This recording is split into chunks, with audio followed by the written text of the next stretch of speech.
talented Hannah Storm.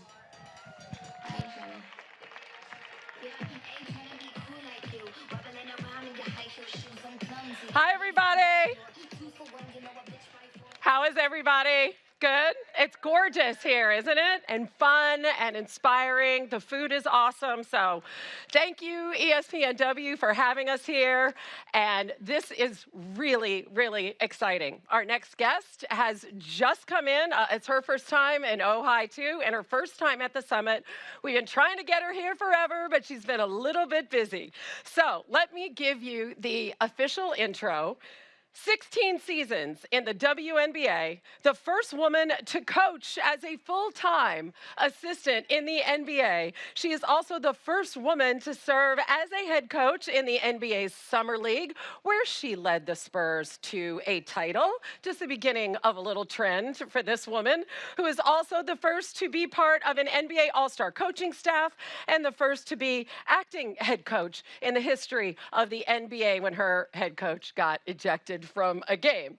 The 2022 WNBA Coach of the Year and 2022 WNBA Champion, the one and only first-year head coach of the Las Vegas Aces, Becky Hammon. What an intro. Yeah. You have such a long intro. I know. Quite an intro. It's just going to get longer, right? And there you are in all of your... Keep adding to it. I know. All of your official glory. It is so great to have you here. Thank you for having me. They asked me, well, they quit asking me for a couple of years there because I kept telling them no, and I'm like, now I can finally do it, yes. That's right, because your season is over, and in championship form in your first year, I guess you've had a little bit of time to process it, but to have that much success that quickly, when you look back on it, why do you think that was? Oh, man. First of all, I had good players. You did. That helped. No, I had a great team. It was really about just putting some pieces in, trying to get an identity as quickly as we could, offensively and defensively, and then the girls, just the buy-in factor, right? So the leadership, and they wanted to be coached, and I coach them hard. I tell them the truth. It's not always pleasant. Yeah. One of the things that I really noticed about their celebration is, I don't know, just had a different feel, right? It was epic. Like they started off dancing on the floor and it just kept going. I mean, there was so much joy there. Did you sense that that was special?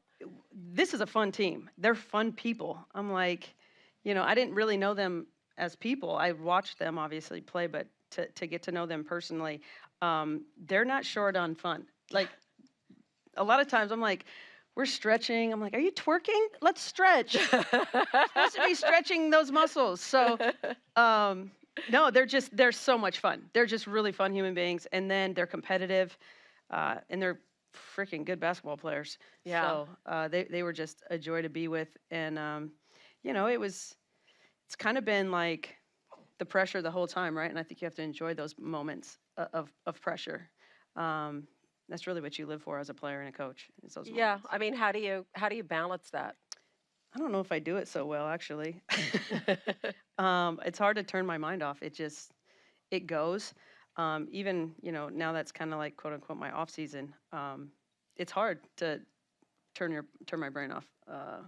I'll admit, if anybody has some suggestions, I'm open because it never stops. But no, I love that time of year, the playoffs, and coming into a pressure situation, and then especially when it works out. So yeah, right. It's like right. There's pressure, and then there's pressure. Right. So and you came in with so much experience. In San Antonio, 8 years as an assistant for Greg Popovich and with the Spurs at that level. But I'm imagining there's some things that you learned as a head coach. Yeah. What were those? Well, it's 12 inches over is a big deal. Right. The responsibility that you feel to the whole group. You get to be really hands-on as an assistant, and really the assistant coaches, a lot of times you're kind of like that buffer between the players, because at the end of the day, when I would make suggestions to Coach Pop, he's either going to do them or not do them. I have no control over that. It's my job to keep giving him suggestions.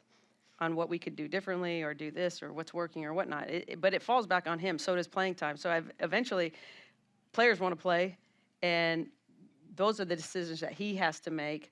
And not everybody, not everybody gets to play the whole game. And so it's managing those egos and trying to keep everything smooth. And yeah, it's different by far. But the responsibility factor and the sleepless factor goes way up as a head coach. Yeah. And so what did you take from your experience in the NBA that was really valuable that you found yourself leaning on in this first year as a head coach? I think the biggest thing, just culture, accountability. Pop is a guy that was very structured. Our practices were crisp. He doesn't like to waste people's time. And so I think just that time management, and then being able to, he's big on establishing relationships and just getting to know the people that you're leading. And so, his things was dinners. So we'd go to dinners, hundreds of dinners. And, that's really where you get to know people. Yeah. And so when the team would come, that was their time. And so I did that with my team. And you just kind of learn by watching. I mean, a lot of it is not only being able to ask questions, but this is a guy that really just invested into my life as a person, as a coach, saw something in me and was like, I'm going to, spend time with this person. And so we've a lot of hours. You just told me a funny story about one of your first dinners. Yeah. Do you want to share that? Yeah. So I'm from South Dakota. I'm not very sophisticated. And anyways, we go to dinner, and this is my first year, so this is his thing, right? He takes everybody to dinner.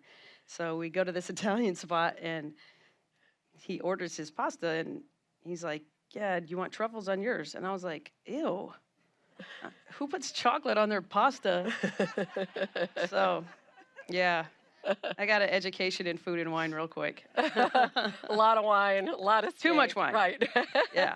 Why did you decide to coach in the WNBA? Why'd you take that gig, right? Oh, man. I was ready to be a head coach.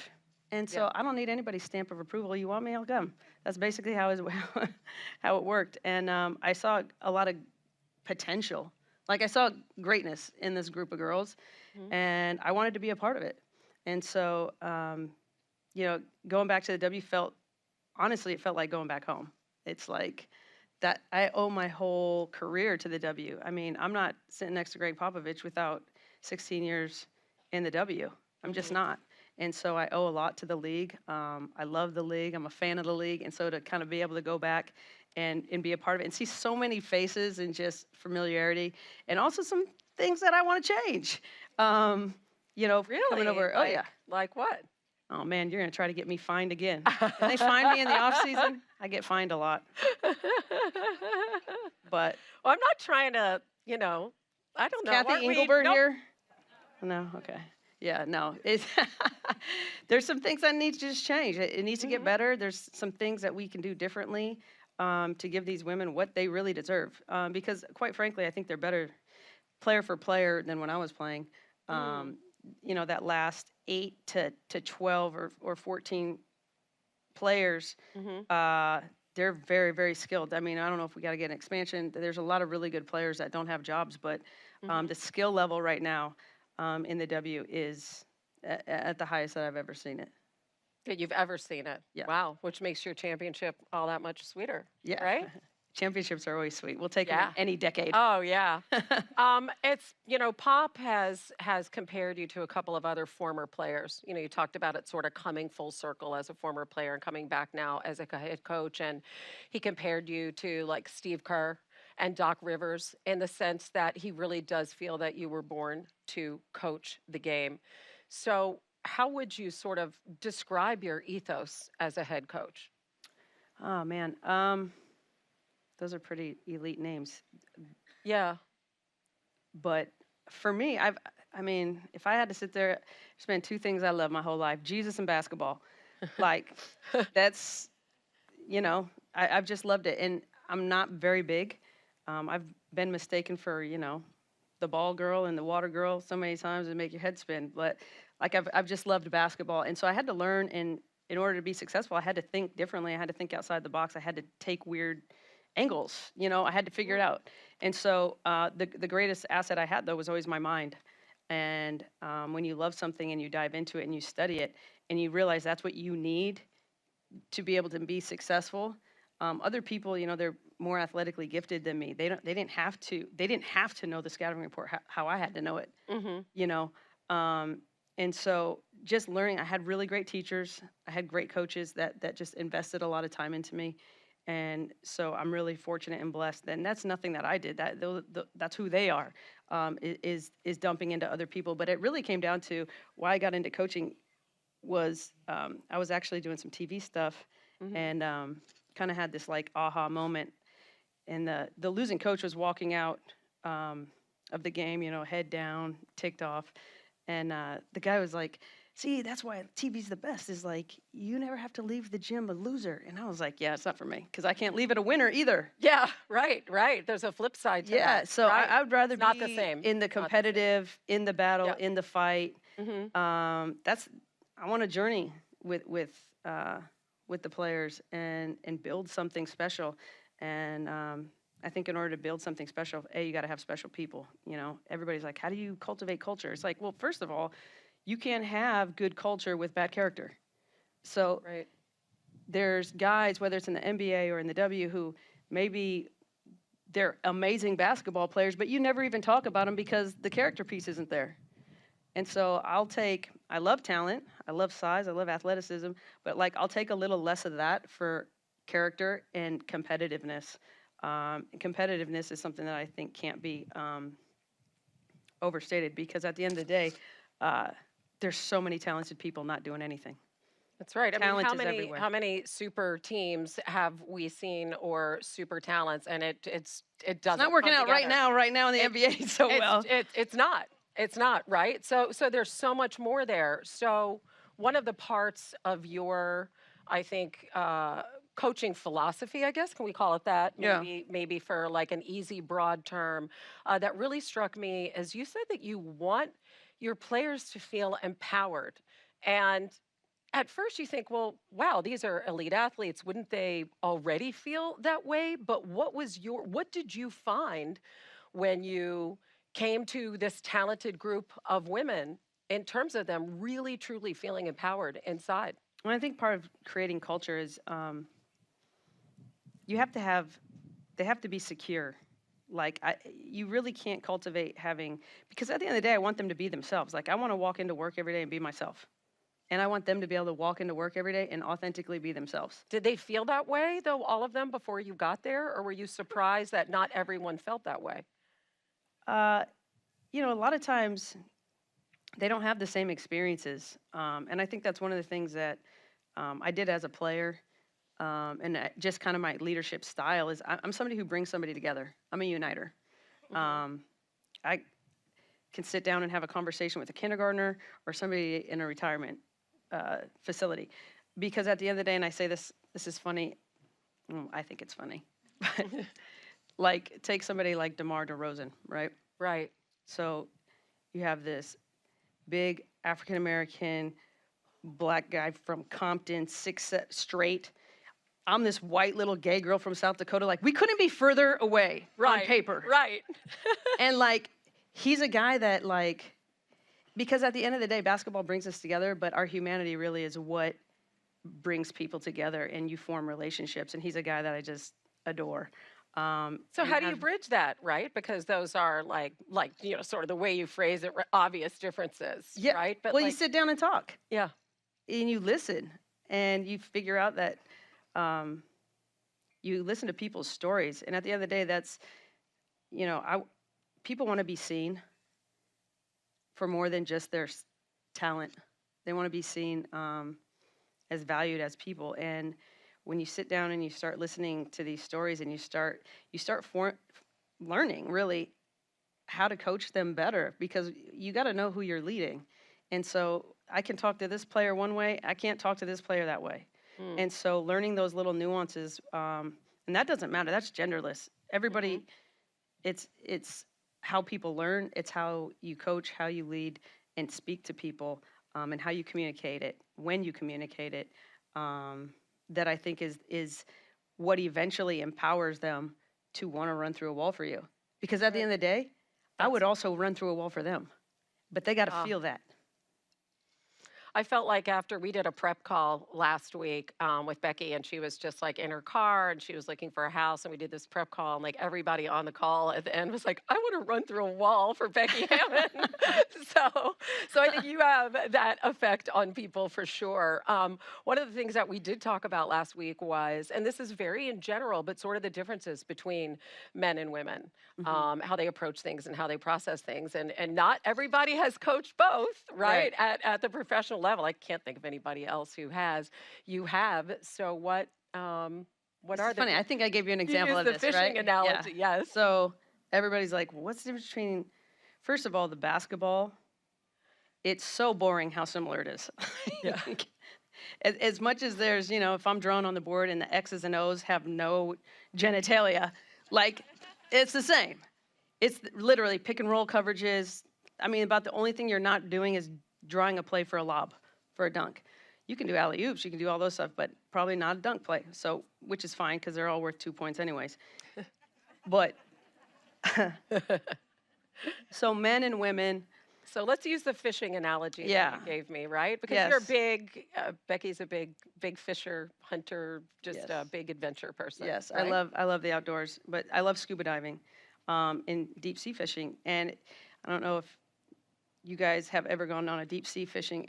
If you haven't been fishing and you go and you want to go fishing, the captain will take you out there and he'll start explaining the technique of how to reel in a big fish. And the guys typically, and you can vouch for your husbands, maybe they do listen or maybe they don't, I don't know. Everybody's different, but typically they just want to take the rod and just brute strength that thing, just like, and their line breaks off all the time because they didn't listen to how the technique is to pull in a big fish. Where the women, on the other hand, are very intent because they're listening because they want to do it right. And I'm making a broad statement because I can tell you there's very meticulous people on both sides, male, female. Chris Paul is one of the most meticulous guys ever. So like I said, it's tough to make a broad stroke. Yeah. But I've been on, those Spurs teams with Tim, Tony, Manu, where they could draw stuff off the board. They could just go out and do it. They didn't have to see it. Other teams, it's like, we've drawn this literally 50 times. And they just don't execute it. And fortunately, I was with this group this year. My team was really excellent off the board, where I could, if I saw something out there, I could just draw it on in a timeout, and they could go out and execute it. Which a lot of times, like I said, people learn differently, and that's a skill set. Actually, being able to just draw, and then be able to go out there and execute it with timing and precision. That's a real tribute to their listening skills and their attention to detail on what has to happen in what order, on things they've never seen. You talk about sort of about this job coming full circle, and I think back to the fact that you were a 6-time All-Star and you didn't get drafted, right? And you were sharing with me sort of that time that you were with the New York Liberty, right? And you have this like super uncertain kind of future, right? You're like just fighting to like stay on the roster. Yeah. And what you took from that time in your life that really, really has applied today? Yeah, so I mean, I wasn't supposed to be on the team, of course. I didn't know that at the time. I didn't really understand the politics and how it works. Like, walk-ons are now supposed to make it. Yeah. And every day I was just like, you know what, not today. You know the saying, like, not today, devil? Like, every day I was like, not today, you're not cutting me today. And so I would just bust my ass to do whatever I needed to do. And what happens when you have that kind of attention to detail, and I tell this to my team too, like, try hard factor. Try your hardest every time. Try your hardest. And sometimes it's not going to be good enough, and you got to be okay with that and be able to move past that and move on from that. But trying hard matters. And it turned into 8 years in New York. And I think that's one thing that's benefited me, though. Like, I really feel like I've earned everything. I've worked for it. Nobody handed me anything, and quite honestly, I don't want it handed to me.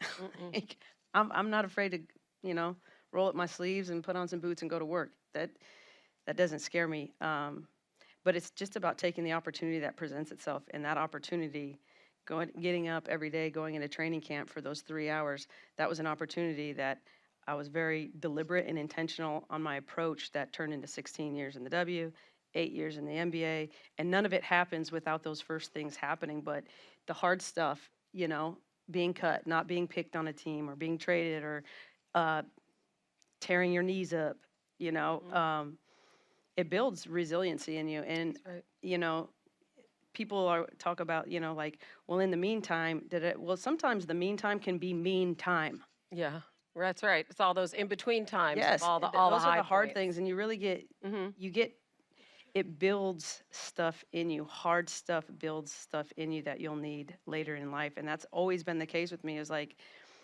man, that really sucked. But now I can look back at it and say, oh, this had to happen, and then this had to happen. If this didn't happen, this wouldn't happen. And it's just like a chess piece that I feel like I'm just getting moved around. And, you know, I say this, and I really believe this, like, you're not in charge of your journey and where that might lead. You're in charge of how you walk it. Because life can take you in crazy directions and places that you never thought. I went and met with the Aces and worked with Plum on her finishing last summer. It didn't cross my mind one time. That you would be. That I would coach them. The head coach. No, not one time. Like, my mind was not there. Yeah. And then 4 months later, I'm taking a job there. And so you never know. Hey, how about this? In 2012, you're coming back from the Olympics. You had become a naturalized Russian citizen. In 2009, you competed for Russia in 2 Olympics. And you're sitting next to Greg Popovich, right? On your flight back. Again, another one of those instances, those things that happen. Like, you can't make that up. Yeah. And you can't orchestrate that. Like, how did you guys bond to the point where he ends up, like, bringing you on as an assistant head coach? And I know there was, like, one really interesting question that he asked you, right? About, you know, will you tell me, you know, when I'm not right about something? Yeah. Yeah, Like, he said, he asked me one basketball question. Other than that, we talked about other stuff. Yeah. He's just a really intriguing, he's an onion, man. He is so layered. That guy's deep. But, and he's got a high care factor for the people that he's around. But yeah, he asked me, he was like, you know, if I asked you something, like, would you give me your authentic answer? I'm like, yeah, why would you answer? Like, don't ask me if you don't want my authentic answer. Like, why else are you asking me? Of course I'm going to tell you what I see as the truth. And it's funny, this last year we were on the road and we were going over some film, and I was like, that's not the rotation. And he's like, it's my press. I know, you know, and I'm like, I know, and that's not the rotation we worked on. And so and so he likes going back and forth. Like, if he doesn't want yes people around him. And I don't think anybody that's truly competitive does, because that's not how you get to the best solutions. And he's so great at bringing, you know, myself on. He had an Italian coach. He had all these different walks of life, because at the end of the day, like, everybody's journey is different in experiences. And, you know, in male sports, like, I'm sorry, but like, half the population's mind has not been tapped yet. That's right. Yes, think about that.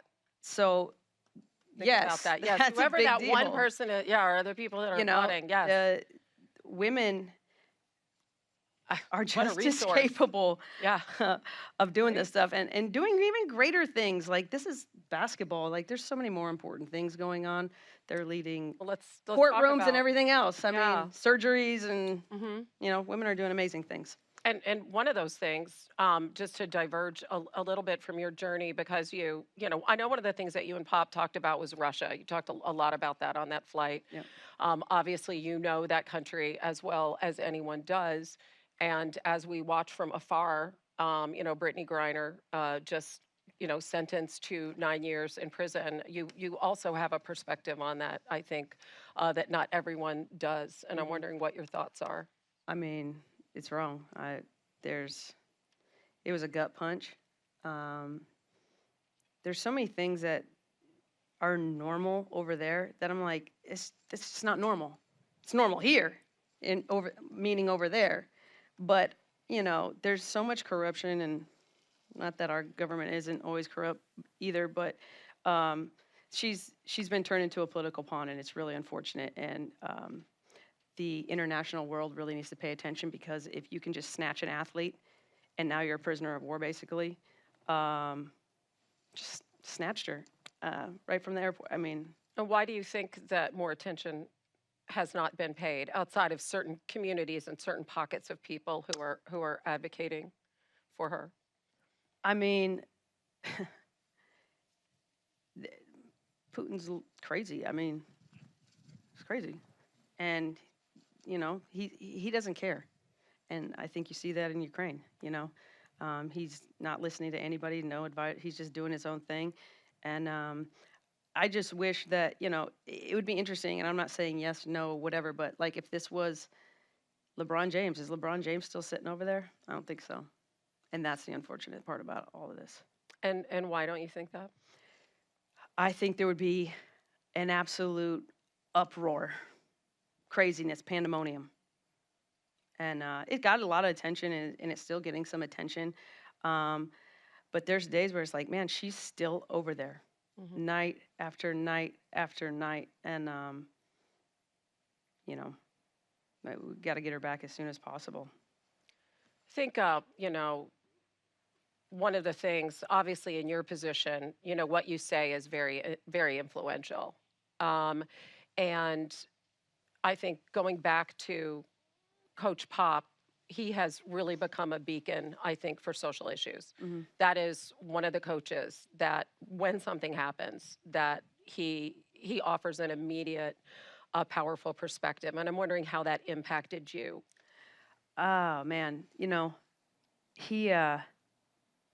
I think the amazing thing about him is he always sees the bigger picture, right? And again, not just looking at these young men as just athletes and talents and people that are entertaining to come watch play basketball. Like, he truly cares about them.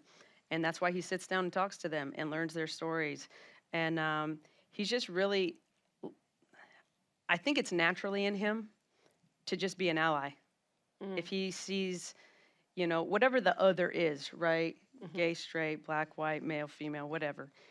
To come alongside the other, whatever that looks like, and just be there, show up.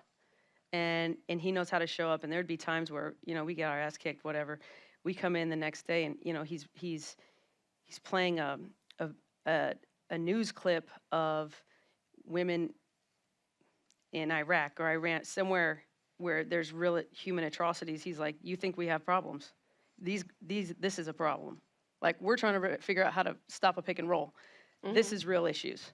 And I think those moments of humanity where it's like, it gives you perspective, like, in the scheme of things, like, we're basketball players and we're coaches and we're entertainers, but the impact and the ability to impact the world, not of just your players, but the world around, because what these players do is they go back into their own communities and impact. And so at the end of the day, if you want to leave a phenomenal life, have it be an impactful one. Leave people better off knowing you than when they didn't. And especially, you know, in a sport where so many you know, women have played internationally. So many men are from other countries that come here to play. You know, a global perspective is more important now than ever. Now, I know you guys don't get to see each other much. We have this really cute clip of him coming to talk to you and your team, the Aces. If you guys have that, just want to roll it. Yeah, that's what I end up doing. How you doing, Joe? I don't know what, you know, you don't need me, that's for sure. But it was great watching you guys play. It's been great watching you on TV. And the way you execute, the way you play physically, it's just beautiful to watch, honestly. No, you just play great basketball. And it's about consistency. So you got to keep it going. And for me, I always tell my teams the sweetest wins are which ones? The ones on the road. The ones on the road, baby. The ones on the road, and that's where you're going. They're the sweetest. Ah, that was a great moment, right? He's sweet. Yeah. He's grumpy, but he's sweet. Yeah. He can be intimidating. No, yeah. he's He's a not special though. guy. Yeah. In terms of being an NBA head coach, is that still your career goal? I don't know. It was at one point. I'm having so much fun with these girls. Yeah. I'm loving, like, just being back in the W. Again, I never say never because whenever I say, like, I'm going to go do that or I'm not going to go do that, I go do that. Right. So I'm just like, whatever. All right. So I don't play know. the tape back. Yeah. Well, but I don't think, I don't need so-and-so to tell me I'm a good coach. Like me, you don't like me. You know, like you think I'm a good coach or don't. I don't need somebody's stamp of approval to be able to tell me that I'm a good coach. I like that. That's definitely worth applause. And that's the kind of confidence you have to have, right? Because it's on you. I mean, you're making the tough calls. You have to have that feeling inside, that sense of empowerment that you talked about, that you try to give your players, that sense of confidence. And yet, how far away do you think the NBA is from having a woman at that level? Oh, man. Do you have a sense for that? No, You've been I in don't. conversation, surely, right? I mean, yeah, I've had lots of conversations with people. In some ways, I'm like, I feel like it could happen in the next 1 to 2 years. In other ways, I'm like, you're so far off. Like, this is like 10, 15 years away. Mm-hmm. And here's the thing, it's not the players. The players are great. It's decision makers. You know, I don't look the part. I never have, quite frankly, Hannah. What do you mean? Like, I don't look the part. I don't look like a basketball player. I don't look like an NBA coach. Like, I just don't look the part. I mean, I could think of 1,000 coaches who don't look the part. But what I'm hearing you saying too is that people in power like to hire people that they're comfortable with. Sure. Right? Or that is their sort of ideal, maybe version of what they think that should look like. Is that what you're saying? Yeah. So we're going to have people in power, owners. Well, here's the other thing. GMs who. Let me say something though. So, the NBA, first of all, if you're hiring a coach, your season did not go well. So who's ever hiring you is also on the hot seat.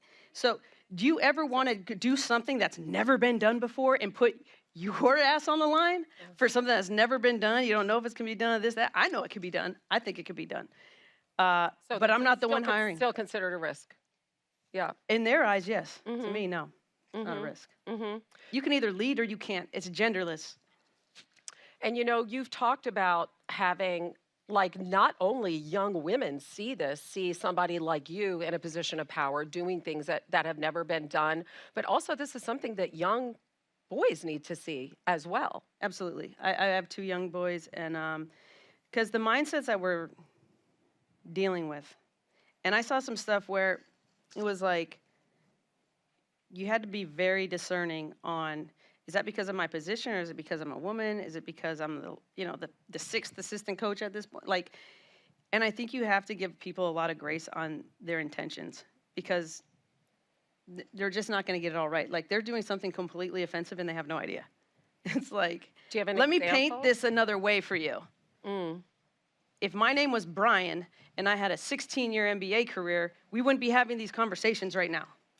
Is that the kind of things that you had to say? Yeah, and it's like, oh, well, I never really thought of it that way. I'm like, yeah, because a lot of times people want to discredit my playing career. It's like, because if you can do that, then I can come more on your level. But if you appreciate my 16 years in either an NBA or a WNBA arena and then an NBA arena, then all of a sudden I've put in enough time for you. You know, where, some people, they just walk, guys, there's multiple examples. They just walk right into a head coaching position. They've never coached a day in their life. I was thinking about that. Yeah. And it's not that easy. If it's that easy, everybody would be doing it.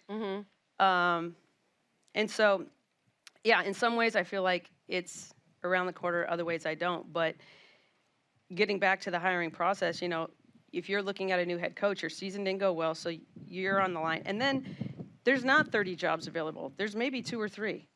So now there's a lot of factors. It's not just a female thing. NBA jobs are hard to get. any head coaching job in a professional sports league, I don't care if it's hockey, football, they are hard to get. Doesn't matter what. Just so happens, you know, you just get an extra set of circumstances to deal with, and you deal with it.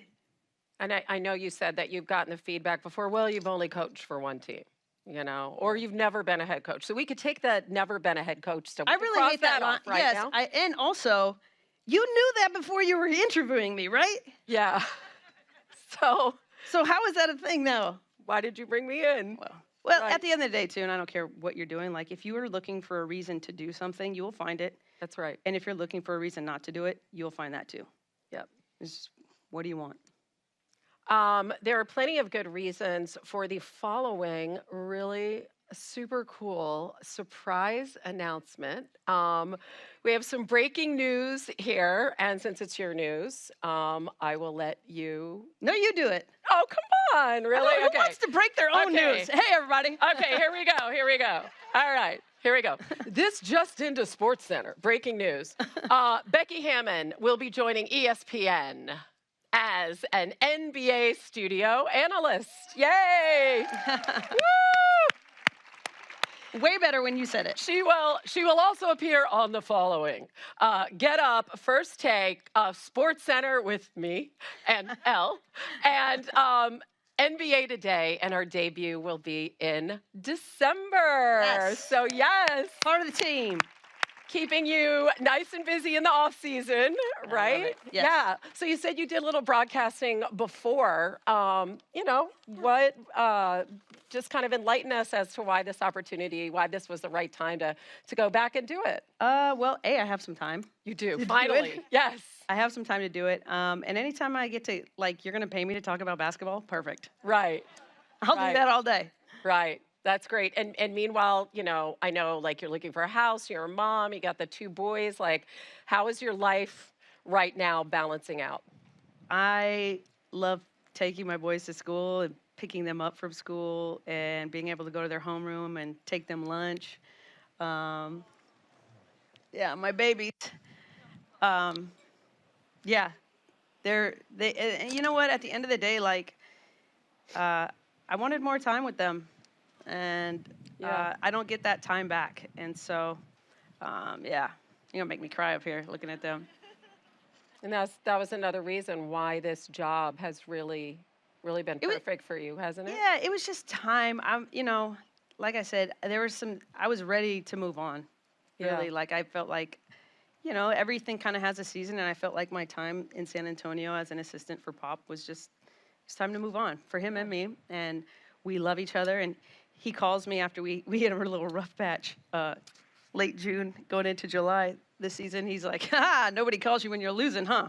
I was like, That's what he said. yeah, Nice. he's busting my balls. Except you. Yeah, Right. he calls me, busts me. So. Yeah, and I'm sure so proud of you. Again, now you have to repeat. You have to defend that title. Well, we're gonna try, Hannah. I know. We're gonna try. That's even harder. It's you know, it's funny because me personally, like, I've never been the front runner. Like, I'm not the one that's supposed to win. I'm the one who's like always scratching, crawling, like, yeah. trying to, like, get to the top. And it's weird because I'm like, I don't know.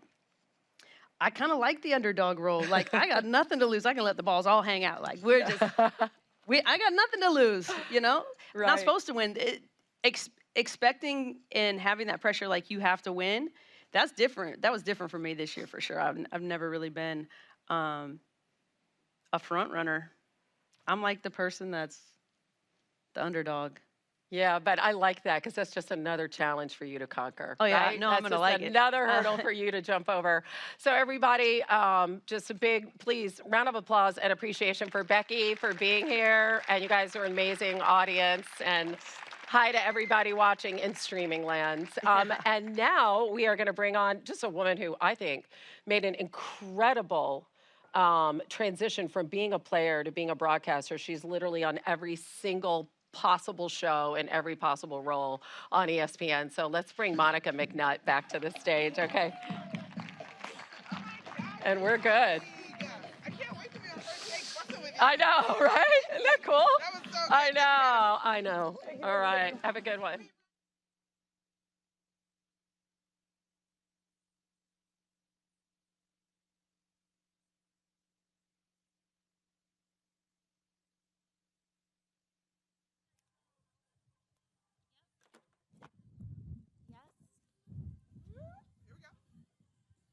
Testing. Hey.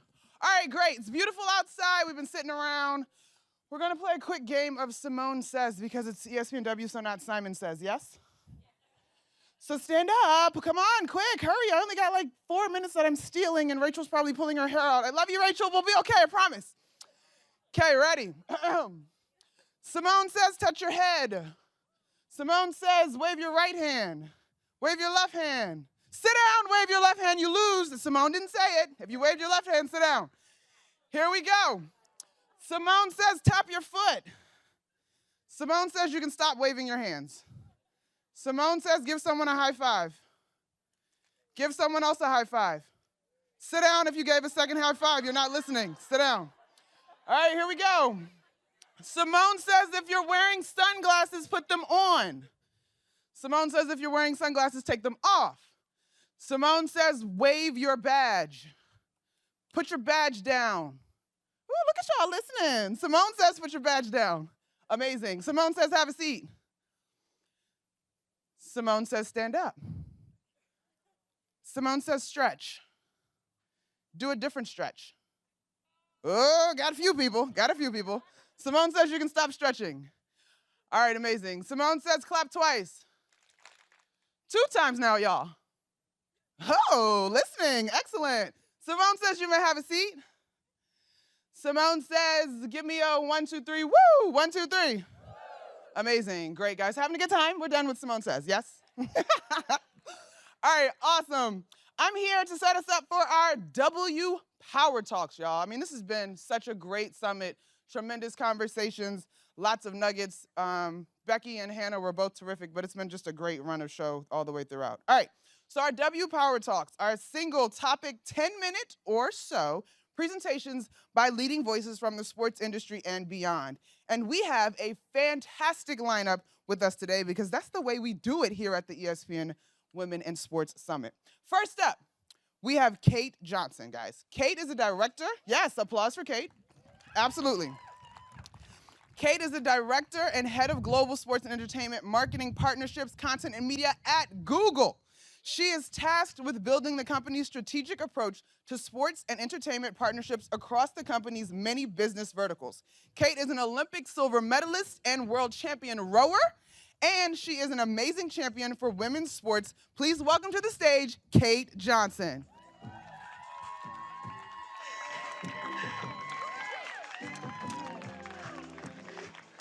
Hey guys, it is so good to see you guys, and I wanted to give a big shout out to everybody that's online because I was with those guys last year online. This was me exactly a year ago, running as a fundraiser to raise funds for the American Cancer Society.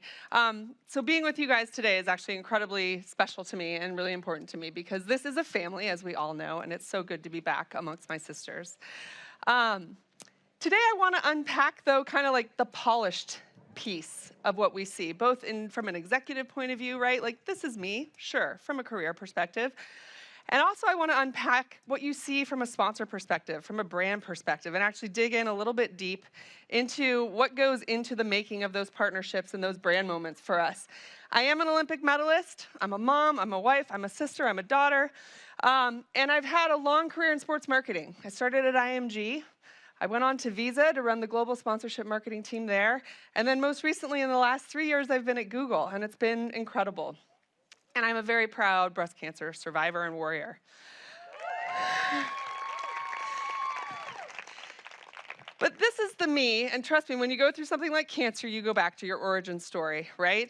This is the me that I am true to all the time. This is the me that I think about in my career when things get tough. Really good at straight lines, not so good at hand-eye coordination sports, was cut from everything, soccer, basketball, anything involving a ball, I did not excel at. Straight lines was my jam.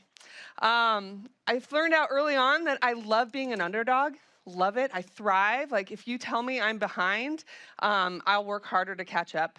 And I asked a lot of questions, always was asking questions. Why am I not allowed in that AP math class? And then found my way into it, whether I deserve to be there or not. But as a young person, I was also really in love with the idea of becoming. What did I want to be when I grew up? And so, you know, I had my poster of Mia Hamm on the wall, for sure, but I also had my poster of executives on the wall. And in particular, I had a poster on my wall that was created by a number of female executives at Wieden & Kennedy, who created the If You Let Me Play campaign. Growing up in Portland, Oregon, as a young woman, still hadn't found my sport yet, I found myself rowing on the Willamette, and the first time ever, this Nike campaign in the mid-90s really spoke to me. It was the first time I felt like a brand was calling me out and saying, you can decide what you want to become. You do not have to fit a mold. And fast forward, I was very fortunate to be a rower. Rowing was added to programs across the country, actually, in order to instill Title IX compliance. Women's rowing was added to UCLA, to Berkeley, to Michigan, to University of Texas, which is a defending national champion, to really balance out the numbers. A women's rowing team can field 30 plus, 40 plus women, and so where you had a lot of really big men's programs, you had women's rowing programs, men's football programs, I should say. You had women's rowing programs. So I went to Michigan on a full scholarship, which was incredible, and I really was there to build something from the ground up. When I arrived, Michigan had never been invited to an NCAA national championship or at all, and by the time I left, we were second in the country. But also while I was there, I had my eyes on the Olympics. I wanted to become an Olympic athlete. And in 2004, I did just that. I made the 2004 Olympic team, not without a lot of setbacks and broken bones and all the rest. And that's a conversation for a different time. But what I will say is I was a part of the 2004 women's team, which was the first time we'd won an Olympic medal in 20 years. From that moment onward, every games after, we started a winning streak that only just ended. So we had a 12-year winning streak where the Team USA women never lost. And it was fed by these colleges across the country that were just building the pipeline of collegiate female rowers to go into the women's Olympic national team. And we've become the most winning team, men's or women's, in rowing history. So I'm very proud of that. And the reason I'm kind of sharing that all with you is that obviously women's sports is incredibly personal to me. It's defined my career. I mean, it has sat at the center of the decisions that I've made. I don't just specialize in women's sports. Throughout my career, I've worked across all types of different properties. But obviously, this one is near and dear to my heart. And so taking advantage of talking to this audience, of this captive audience of just incredible human beings and women and leaders and men, I couldn't pass up the opportunity to call on all of us to solve what still needs solving. And I don't want to, it's been an incredible year, right? And I want to go through those moments. It's been an incredible year globally, not just in the US, right? So Team USA, right, brought home the gold medal at the World Cup just at the end of September. Google, along with ESPN, we became the first global partner of FIBA and of the Women's World on live television here in the US with ESPN. Over in Australia and down under, we had cricket at the start of the year setting unbelievable records. The last time the Cricket Women's World Cup was on, they multiplied the audience by 16 times. I mean, think about that in just a short period of time. Barcelona broke the 99ers, Julie and Cindy's record for the most attended female football game. And I say football because it is the universal word for soccer. And then they broke it again in April. I mean, come on. I mean, so we're having this incredible moment. And then we know the GOAT, and I was there, and I will never forget this moment. But she set a record for ESPN in the final match. 7 million people tuned in for her final set, breaking ESPN's 43-year history in airing women's just tennis in general. And that's what she deserves. And then, of course, there's the Euros, the Wembley friendly between the Lionesses, the Lady Lionesses, and Team USA sold out in under 24 hours. I mean, people are hungry for women's sports. They want to be there. I mean, yes, it's coming out of COVID, but we want to be there to cheer these women on and be with them in person. Sorry, hold on. This one gets me really excited. We've also seen this incredible rollout of new companies, new media content companies, women's advocacy organizations. You saw Steph present earlier, and aggregating of women's rights with Athletes Unlimited. I mean, all of these things, right? No two are the same. Everybody's fighting for their piece because there's more than enough room for all of us to actually solve for what we need to solve for in women's sports. So it's been incredible. And yet, and this is where I'm going to get my BJK extra credit, a la Julie, I am an advisor on the Women's Sports Foundation. I could not get through this presentation without reinforcing what we've already heard as part of the Project 9 panel. Girls still have fewer high school sports participation opportunities than the boys did 50 years ago. I mean, we should just pause there and think about that. That's insane. That's insane. And I know we all know this, and so I'm not sharing new numbers with you guys. We know that this is in part driven by these numbers, right? And so yeah, we're trying to fit women's sports into what was effectively constructed for men's sports. It's kind of this structure that, you know, we're having to fight and elbow our way into. And thankfully, we have innovators in this space that are looking for other ways, because the female fan is different, and Flora's going to talk to you a little bit more about that after this. But I couldn't help get through this presentation without focusing on these numbers, right? We know, and I will say, I use these numbers, and I want you to use these numbers when you're talking to your executives. Google is a big company. You need shocking numbers to kind of shake people up and wake them up and to say, hey, this really matters, and we want to be paying attention to this, because young girls, us all here, you know, you cannot be what you cannot see, right? So representation of women in media, in sponsorships, in brands, in coverage, you know, in periodicals, you name it. We need more. There's never enough. And so I know we are all here because the urgency is real. I am celebrating all the incredible moments that we've had, but I feel like it's in that moment where things are going so well that we then have to double down. Like, we cannot get complacent, right? And so that's where we all come in. I believe in this room, we have the ability to solve for this. Like, this room, the power of this room and the people online to sit here in the seat that you're sitting in, thinking about the job that you have, whatever part of the cycle that's in, you have a unique responsibility to ask the tough questions, to ask and think about where you can push your company, your organization, whatever it is, to have the impact as an individual in changing this.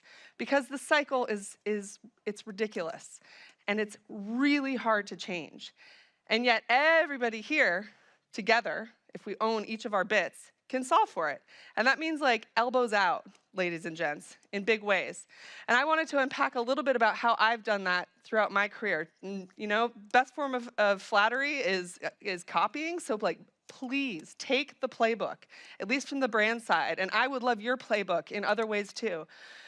When I began at Visa, we started with looking at where we could solve for the cycle, which was really on two ends of the spectrum. It was in kind of athlete wages through our talent program and the athletes we signed, and then it was certainly through the brand partnerships that we formed. Visa has been a 30-plus year global partner of the Olympic movement. They built their global brand off the back of the Olympics, off of the back of the FIFA World Cup. Scale, reach, frequency, it's important. It's important to brands, right? That's why they enter into men's sports. That's why a huge majority of spend goes into men's sporting moments, is because of the reach. However, the product, right, is the athlete. And stories, especially in women's sports, are more important now than ever before. And the power is in the athlete's hands, right? And so what we did is we kind of audited our Team Visa athlete program and right-sized it. It was only fitting that, especially for an Olympic program globally, where women were winning, and, you know, Team USA, I think, would have ranked 4th overall in the medal count if the Team USA women alone had competed as a country in 2016. So it was only right that actually more than 50% of our Team Visa athletes were women. We also had an MFN, which mandated that everyone was paid the exact same across Team Visa. You can implement MFNs for talent. So once we kind of got that house in order, then we started looking at our deals, and it was in 2019 with the Women's World Cup coming up, and this was pre-Cindy, So thank God for Cindy, as we've all heard. But in 2018, we were kind of looking ahead to the Women's World Cup, and we decided we wanted the 2019 Women's World Cup as part of our FIFA partnership to be Visa's most activated women's event ever, hands down. I mean, we like united the entire company around this initiative, from sales to tech to just, general marketing. And we began with a conversation with Team USA. We came in to want to do a deal with the women, and yet, at that time, you could not decouple the rights. There was zero discussion around just doing a women's deal. It was a non-factor, couldn't do it. All right, okay, so the next question was, fine, I'm coming here to you to have this conversation because we want to sponsor the women. How do I make sure then at least 50% of my sponsorship dollars, at least, are going to the women's team? Well, we can't do that either. We pushed and we pushed and we pushed and we pushed. And we mandated it. It became a contractual term in our agreement, in our sponsorship of Team USA soccer, that over 50% of Visa's funds would go to the women's team, which I believe is the brand's role in the equal pay movement. Do not underestimate the power you have at the negotiation table to change the narrative. Like, ask the obvious questions. Where is my money going? I'm sponsoring you. Where is it going? How are you spending it? We have the right, it's our dollars. So then I got to Google. Holy cow, right? Massive company, 5 billion users, right? So awareness is not our thing anymore, right? Reach, scale, frequency, sure. But we've a captive audience in the 5 billion, including yourselves. However, we did have the unique opportunity, and this is what got me so excited about being at Google, to solve for the women's piece through our products, right? We all use these every single day, making sure that search and how our knowledge products are showing up is driving discoverability of women's events and is mitigating inequities across our products. And this is an ongoing effort, real time. I was talking to Julie about this earlier. Our media investments, it's incredible, right? Google is a series of multiple companies in one. On the media side, we actually aggregate our cross-product area spend so that when we go and have conversations, we can actually think, along with ESPN and Disney, how do we want to unlock more for women's sports? And then same thing with partnerships, brand partnerships and storytelling. It was time for us to go deeper. And I was very fortunate, this table over here, that before I got to Google, this work had already begun. There were people, and Google's got this ethos of great ideas. If you see a problem, fix it. Come from anywhere. There was already an amazing group of women working on this before I got to Google. So it was easy to step in and help lift the team together. And so with our audit, we looked at our brand partnerships, which were mostly one-offs. They were short-term moments. We'd done stuff within NWSL. We'd done stuff with the WNBA, but we were in for a hot second, and then we were out again, right? Same thing with our media spend. We were looking at how much money we were spending in men's, and we were like, okay, we've got to right-size this. We have work to do here. And like I said, our knowledge products reflected the world, but they definitely sometimes overlooked women. And so we put out some public commitments after our audit and after taking our executives through the plan. And we made the commitment that we were going to ensure our product experiences are now equitable across men's and women's. And like I said, this is an ongoing effort. It takes like all hands on deck to keep this going. We wanted to direct our media spend to contribute to an increase in women's content on air, and we actually put a number against that. Over the next 3 years, and this started in 2020, we wanted to see 300 more hours on air that Google was uniquely responsible in contributing to for women's sports. And we wanted to do longer term, more strategic partnerships. And so, and Carrie Tatlock's in the audience with the NBA, we decided to begin with the W. It was the 25th anniversary of the WNBA when we started in 2021. And I'm so proud to say that our work in long-term strategic partnerships at Google, period, began with women's sport and with the WNBA. And together with ESPN, and this is the other thing I would say, steal this playbook. Come at these partnerships not as just a two-party conversation, but a three-party conversation. In these conversations, it's Google, it's the NBA, and it's ESPN together, figuring out how do we get more content, how do we air more games together. And it's been our recipe for how we kind of move forward into all of our various conversations. And so we're just getting started at Google. There's so much more to see in this space. I'm super proud of our FIBA partnership, our 50/50 Shorts partnership with ESPN. Content is everything, and you're going to hear, again, Flora talk about this. We've got to expand the opportunities to engage with women, right? It can't just be linear TV, right? And we've added to, we're at 285 hours and we're only 2 years into this. So we're crushing our own goal. And we're using our trends, data, and insights to tell a different story about how fans engage with women. And so my question for you guys is, if not us, then who? If not us sitting in this room, who's gonna solve this, right? Who's gonna fix this? And if not now, then when? What are we waiting for, right? Biggest moment in women's history, sport history is happening now. Equal pay, you name it. Like, now is the time to double down.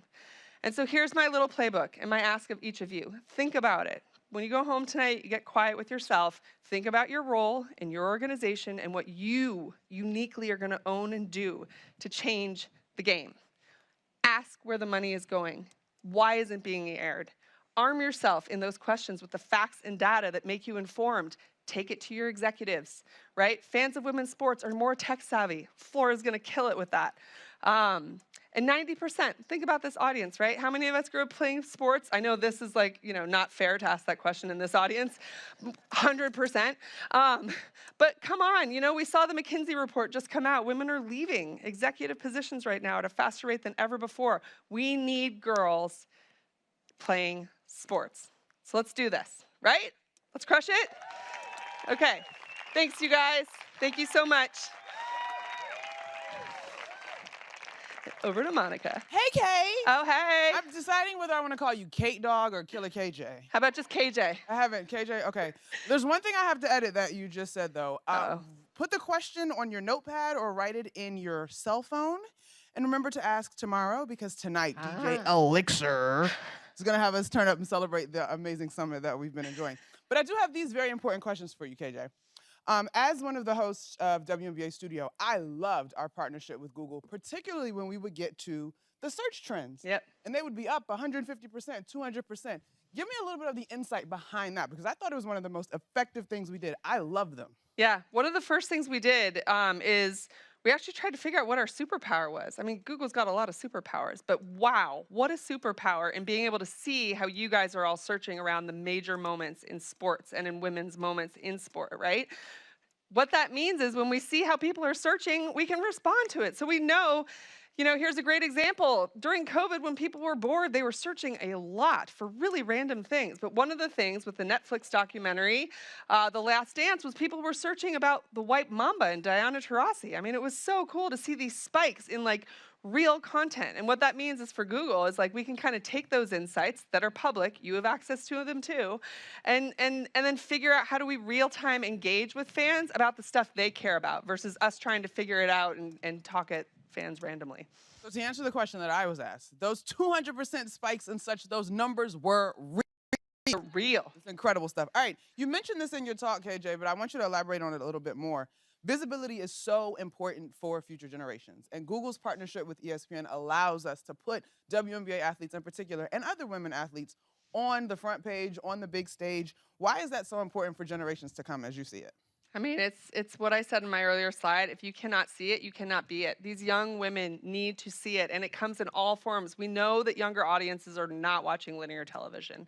And so that's why Flora's going to give us the playbook for how to reach these fans and these younger audiences in different ways. We're looking at it from a different partnership perspective too, working with The Athletic to make sure that we're covering women's events differently, right? But we're writing about these women's events, ones that aren't in the mainstream. I think it's about variety, and I think it's about just the distribution of content and information in all different forms and meeting audiences where they are versus where we think they should be. KJ, y'all, one more time. Thank you, Kate Johnson. Thanks, you guys. Thanks, Monica. That was amazing. All right, more gems to come, more gems to come. And you heard Kate mention our next speaker. We've got the Vice President of Brand Strategy and Content Insights at ESPN, the one and only Flora Kelly, who oversees ESPN's Market, Fan, and Media Insights, a highly followed source for fan and media trends in sports. She powers ESPN's research Twitter account Give at ESPN Flora a follow today. In 2020, her team won gold, silver, and bronze ARF David Ogilvy Awards, which honors the best campaigns that exemplify the power of research and insights. Please welcome to the stage, Flora Kelly. Hi. Hello, everyone. So excited and thrilled to be here. You know, I want to spend this time talking to you guys today about the growth of women's sports. We all know we have had a record-setting year in women's sports, and there is an old adage in research: one data point does not make a trend. Well, how about 15? Right? This year alone, over 15 events on ESPN have hit multi-year or all-time highs. Things like women's volleyball, women's softball, women's lacrosse, of course the WNBA, and as Kate mentioned, last match for Serena, which was our highest rated telecast for tennis ever. The face of women's sport, or the face of sports, is increasingly female. Now, I could spend this whole time talking to you about numbers, but I want to give you context. I want you to understand how we got here. Now, there's a famous quote that says, if you want to understand how a lion hunts, you don't go to the zoo, you go to the jungle. And as a social scientist and someone who studied fandom for 15 years, I understood in order to understand and truly value female fans, we had to go to the jungle. We had to go outside of the traditional ways of valuing fandom. Because guess what? There are commonalities. As female fans, we love competition. We love our teams. We love the players. Same as men. But there are key differences. And the first key difference is fan formation is very much female. I'm going to say that again. The start of fan formation is very much female. Here's what I mean by that. Moms are just as likely to be watching and talking to their girls about sports than dads. And in fact, that dynamic increases with millennial moms. 45% of millennial moms are watching sports with their kids. It's only 32% for millennial dads. Dads need to keep up. Right? And not only are they critical in that fan formation, the face of sports is women's sports to young girls. There was a survey that ran last year. The #1 favorite sport for girls wasn't the NFL, wasn't the MLB, it was gymnastics. And their favorite athlete was Simone Biles, ahead of LeBron, ahead of Steph Curry, ahead of Tom Brady. For this young generation, it is women and female and women's sports that are shaping their fandom. Another key difference for women is their connection to sports is deeply, deeply communal. We understand that community shapes all types of fandom, but for women, it is central to their fandom. They are more likely to watch sports with others and share that community. But more importantly, their connection to community extends our opportunity to bring her in. Here's what I mean by that. Did you know that 26% of female fans said their fandom started in adulthood? That's only 7% for men. So what does that mean for you as marketers? What does that mean for you as business leaders? That means you have multiple opportunities to bring her in through community. Because community is what's driving that fandom. Every time her community changes, we can bring her in. She starts a family, you can bring her in. She moves and changes jobs, you can bring her in. Her community change. She makes a new set of friends, you can bring her in. That's the reason why women, as Laura had said yesterday, are driving the growth for men's sports as well, for sports like MLB, F1, and even boxing. Because fan growth for women doesn't end at childhood. And for brands, that offers an amazing opportunity. But here's the challenge. There is a real and significant gap in fan identity. While fandom is deeply communal for women, in many ways, she does not feel like she's fully welcome into that tribe. Over half of women say people would be surprised to know I'm a sports fan. Over half of women say they feel intimidated. And these are women, female sports fans. They say they're intimidated in conversations about sports. That's much higher than what we see for men. This is my favorite quote. I've actually picked up Sports Illustrated in a store, and the cashier asked if it was for my husband. I had to punch him. Only in my head, though, right? That is what we face all the time. And I would argue, I heard Malika speak before on the panel, and she talked about the pressure. If she gets anything wrong, the sports Twitter sphere goes after her. Colin Cowherd, literally this week, made up a running back who he loved. It was like a made-up name. No one has ever heard of it. And sports media laughed. They thought it was funny. Nobody questions his fandom. Nobody questioned his expertise. If that were Mina Kimes, the whole Twitter space would have gone after her, I would argue. So in a lot of ways, these metrics are driven by how we're treated as fans. And at ESPN, we understand we cannot fully connect as a brand unless women's sports feel, or women feel like we are welcoming them into our tribe. So how did we do that? The first step is filling in that gap with espnW. That is a space made to celebrate women's sports and female fans. And that has paid dividends on the brand side. As Laura said yesterday, affinity for espnW creates a 20 percentage point lift in brand love for ESPN. It creates a 21% brand lift in fans feeling like ESPN cares about female fans. To me, that's business value. And that's because women's sports is aspirational, right? It acts as a metaphor for our lives. We see ourselves in the struggle for equality. We cheer those moments, those wins on and off the field. And if you're not valuing that aspiration and the opportunity to be a part of that aspiration, you're not fully valuing women's sports. The second way that we're focused on connecting to women fans and women's sports is real simple. It's representation. And that representation starts with TV. Now, I know we're all obsessed with the sticky stat, 4%, 5%, 7%. Well, how about 138%? We've increased our programming hours by 138% since 2017.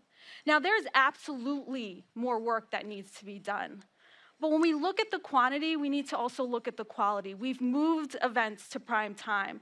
We've moved women's sports to ABC. Now, at ESPN, we know if you aren't part of the solution, you're part of the problem. And we are really trying to be part of that solution. But here's the thing. When you're assessing coverage of women's sports, you can't do that solely through a TV lens. It's so 2009. Right? And it's kind of like a diamond. Anyone who's gotten engaged knows everyone's obsessed with the carat size, right? You get engaged and everyone's like, what's the size? What's the size of your diamond, right? But there's so much more to a diamond, right? There's cut, clarity, color. I would argue if your diamond size is too big, it's a little tacky, right? And I feel like that's the narrative around TV coverage. We are sometimes estimating the value of TV. It is absolutely important. But I would argue aspects like social, streaming, digital are just as or even more important to female fan formation, especially for women's sports. In fact, for today's younger fan, digital and social are just as integral. Knowing that, we've increased our coverage on digital by triple digits. If you look at our clips for women's sports, up triple digits. If you look at our video starts, up triple digits. Tournament challenge, record signups for women's games. And ESPN Plus, which is the growth engine of our company, unique viewers for women's sports is up 100%. And I just want to pause here on social. When I speak to fans of women's sports, social is the crowning jewel to her fandom because it has created that safe space for her. It allows her to express her fandom in her voice. That's why so many amazing brands are starting on social. And within social, it's TikTok and Instagram that are really sort of driving a lot of that conversation. In fact, I would argue if you're assessing women's sports and you are not including Instagram and TikTok, you are definitely in the zoo and not in the jungle. Now, knowing that, we've doubled our coverage of women's sports on our social accounts, and 20% of all our coverage across all our ESPN accounts are dedicated to women's sports. Again, more needs to be done, but we're really proud of that. And we're going to continue to hold ourselves accountable to that. So we are going to be working with the Tucker Center and Nicole Lavoie on creating a comprehensive measure of women's sports. And this will include linear, OTT, social media, and digital. And so we hope to come back to you with a measure that really looks at coverage holistically. So before I leave you, I just want to leave you with a simple statement, right? Measuring fandom is not as easy as 8, 9, and 10. And you're probably looking at me and going, well, don't you mean 1, 2, 3, Flora? It's not 8, 9, and 10. The reason why I'm saying 8, 9, and 10 is because at ESPN, we use a measure. We've used it for over 15 years to measure fandom.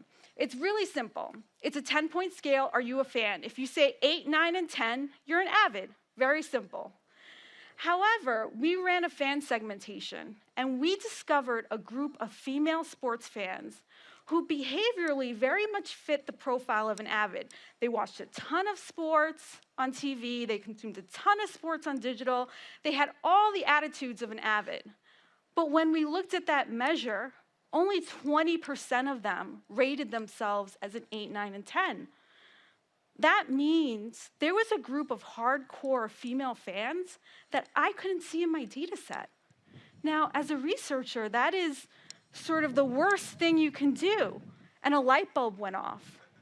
Our team realized that women have been socialized to judge their very own fandom by a traditional male standard. And as women, we have been socialized to discount our very own fandom. So while that measure should not have any inherent bias, it absolutely does. And the reason why I'm telling you this is because I appeal to all of you as marketers, as business leaders, as social scientists, and as people who just give a damn about your consumer. You have to keep pushing yourselves. You have to make sure you are seeing her, because if not, you are going to miss out on the beautiful diaspora of female fandom and women's sports. Thank you.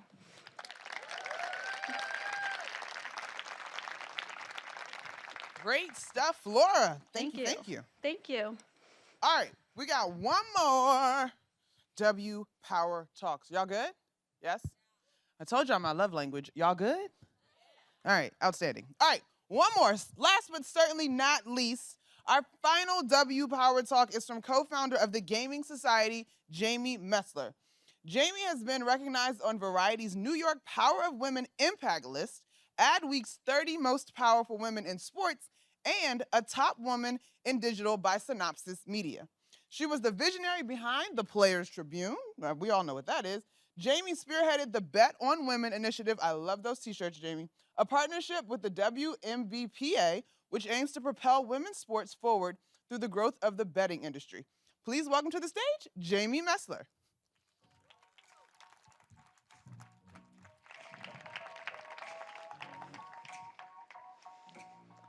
Thank you. It's hard to come after those amazing women, amazing presentations, and exciting to be a part of this.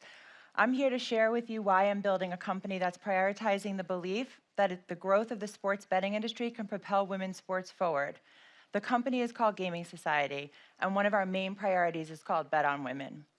I'll back up a bit first so you know how I got here.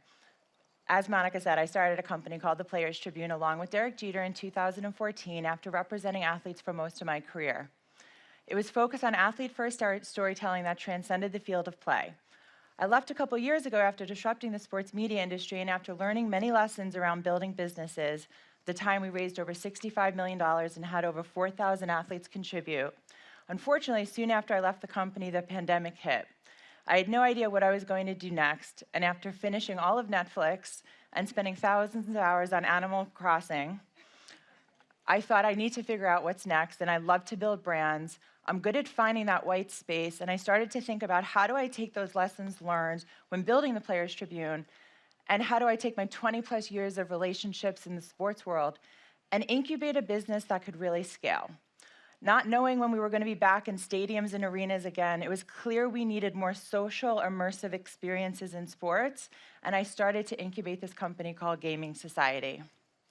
As we were building this, the sports betting industry was quickly becoming the fastest growing industry in sports, and it's the ultimate form of gamification. We believe gamification is the future of fan engagement. And the problem is with sports betting, 80% of sports fans have no idea how to bet. Most find it intimidating, inaccessible, and difficult to learn. And most products out there are speaking to one demographic. So I wanted to create a more inclusive product that could help educate and onboard new and emerging bettors, but also really spoke to women. And because it's been sports' dirty little secret for so long, most athletes have had to stay away from betting and have no idea how to bet. I partnered with Kevin Garnett, who shared the same sensibility with me around education and creating a responsible way into sports betting, and we launched the company a little over a year ago. With that, the first vertical we created is called the Betting Academy. It's a gamified masterclass that's focused on helping provide education and a responsible way into the world of betting. We look at ourselves as kind of Robin Hood Snacks does for finance, but in the sports betting world. Now, the second vertical we created is called Bet on Women. We strongly believe that the growth of the industry can really help propel women's sports forward. Marissa Coleman, who won a championship at the University of Maryland, then played in the WNBA for 10 years, was brought to chair the committee in Maryland to make betting legal. She joined our company last year to help Bet on Women, the movement, because she saw things the exact same way as we did. A huge opportunity for women's sports and a real need to create diverse and inclusive offerings. Nneka Ogwumike, the president of the WNBA, penned an article on the Players Tribune called Bet on Women when she was negotiating the CBA. Nneka and the WNBA smartly trademarked that term, and we did a partnership with them to use Bet on Women as a way to create a movement. And so how can the sports betting industry really propel women's sports forward? A, we believe if you bet on women, you have to know who they are. But first, we can use it as a way to really onboard new fans to women's sports. 15 million sports fans are betting on a weekly basis. Many avid bettors will bet on anything. Last year, there was over $65 million bet in Colorado on ping pong alone. Sportsbooks are giving out promotions like candy. One of the goals is to get the sportsbooks to incentivize bettors to bet on women's sports. So if they include a WNBA bet as part of your bets, you'd get a promotion, $100 to bet. If you include a women's sport in your parlay, you get a promotional incentive. Gamification always helps with learning who the players are. There's more investment in the outcome and more time spent watching. 70% of Americans say they are more likely to watch a game if they place a bet on it. One way is to tap into these hyper-engaged fans to bet on women's sports. But there are challenges. There needs to be equitable lines and odds for one. It's not that easy to find where to bet on women's sports, and we're committed to being the authority. As of 3 days before last weekend's NWSL championship game, only one bet had odds available to bet on the winner. Forget about prop bets and all the other types of bets that are out there. NCAA futures on the 2023 tournament are available for men, but not for women's sports. NBA futures are available the next day after the season ends and still aren't up for the women's season. With dozens and dozens of men's sports available, the functionality of sportsbooks apps makes women's sports impossible to find, even if they're available. Secondly, it's a visibility issue. A huge problem in women's sports space is that there's very little visibility, as we know, around the players, the teams, and the leagues. Women make up 40% of all athletes, but only 4% of sports coverage. There are too many women's sports stories left untold, and many fans don't even know when to watch the games or where to watch them. Women are playing in arenas where the technology is not advanced to supplement the betting experience, and our goal is to show the books that people want to bet on women's sports, and we have to start holding them accountable and making sure that the lines are available. If we can prove there's a growing women's sports audience and demand to bet on women's sports games, then the industry will unlock new revenue opportunities by providing the rapidly growing sports betting industry. And the innovation around new leagues like Athletes Unlimited is really helpful. They did a partnership with Caesars to ensure that lines and odds are available and people can actually bet on their games. Also, seeing opportunities like we saw in Arizona can help as betting gets legalized in more states. In Arizona, in order to get a sports betting license, you have to be associated with a team, which resulted in Bally's investing $66 million over 15 years with the Mercury in order to get their license. That was huge for women's sports. And as states have different rules, there's a huge opportunity to align with books with women's sports as betting continues to legalize. One of our goals is to get the data to show the interest and correlation between the growth opportunity, content, betting, and gamification. Betting behavior can be driven by storytelling. And in our Bet on Women newsletter, the hook for us is the story. What is the story behind each player, each match, each moment? That is how you build fandom and affinity for athletes beyond the star players. We also look at free-to-play games as a gateway to betting and an opportunity to onboard new fans to the league and the players. As well as the obvious opportunity to grow fan engagement, ESPN was the first to offer a full-scale fantasy game for the duration of the 2022 season for the WNBA, and included analytics and editorials to help fans manage their rosters. This past year, in partnership with the WNBA, we did the first of its kind Bet on Women predictor game. Out of 17,000 game plays over only 6 weeks, the average session was 4.5 minutes per user. The second priority for Bet on Women is meant to empower women as bettors, which we do through the Betting Academy. We signed our first sportsbook partnership with FanDuel, which is primarily focused on onboarding women to learn how to bet. 35% of NFL fans are women. Women make up 1/3 of the NBA, and no one is speaking to this audience in the betting space. In closing, we're building a community of athletes, teams, leagues, and media companies and brands who want to band together to use the opportunity around gamification, storytelling, and betting to propel women's sports forward. And it's only the beginning. Thank you. All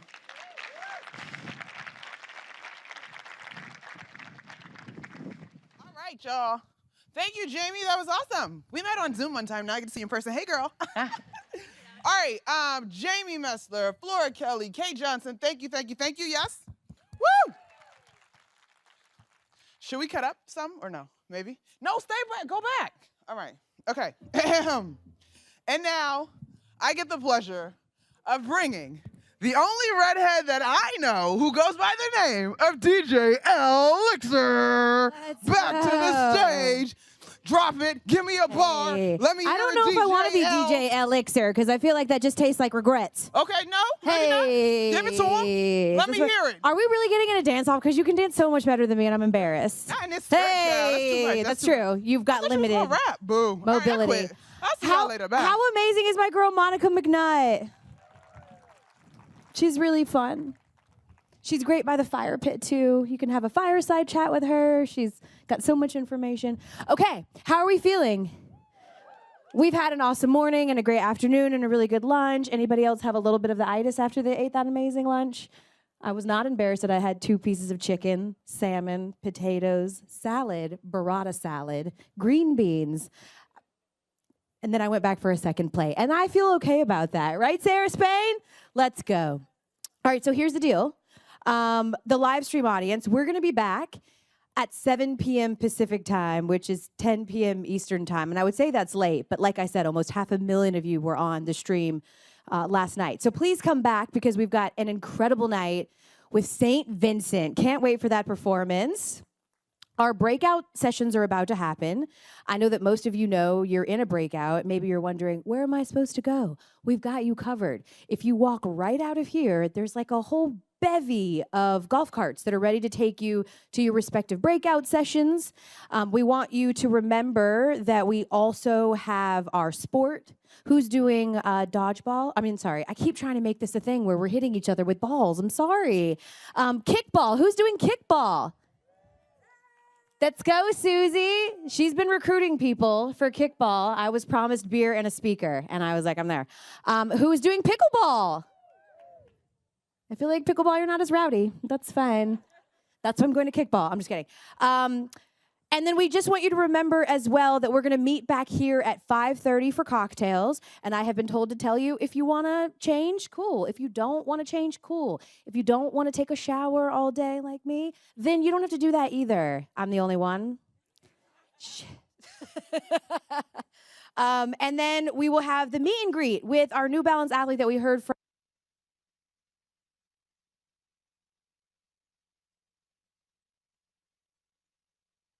All right.